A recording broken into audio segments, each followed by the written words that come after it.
waxaana haysta cadowyaha muuqan oo hore lagu jiray annagana na haysta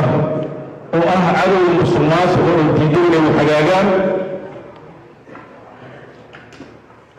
oo meel walba galay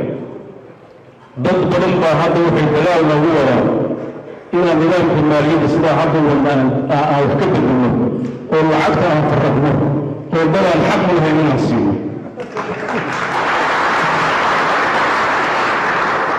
waxaa kaloo cadowgaasi uu ku dhex jiraa bulshada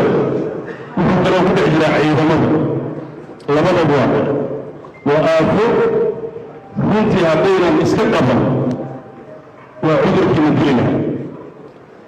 waxaan dareensanahay dadkaas inaysan dad sahlan ahayn oo dad xoogeen yihiin laakiin waxaan u dhaaranna oo ballan qaadno inaan cadowyadaas cadow ka mida yihiin oo iyagana la dagaalamo haddii la helo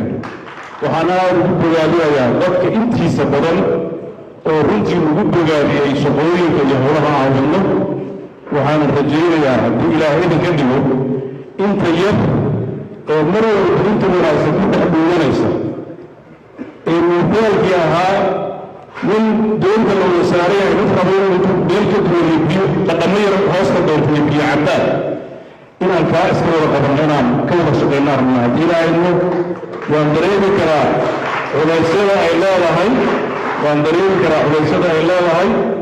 waan dareemi karaa habka wax u socon jireen qoysas badan iyo dad badan inay ku noolaayeen laakiin waxaan idiin sheegayaa runtii waan ma gaarin waxa adduunka loo yaqaano warfar lacagta soo gashay inay dadkeeda u qaybiso weli maanu gaarin waase rajaynaynaa markii batroolka loo soo burqado inaan qof walba gurigiisa loogu qaybin doono lacagta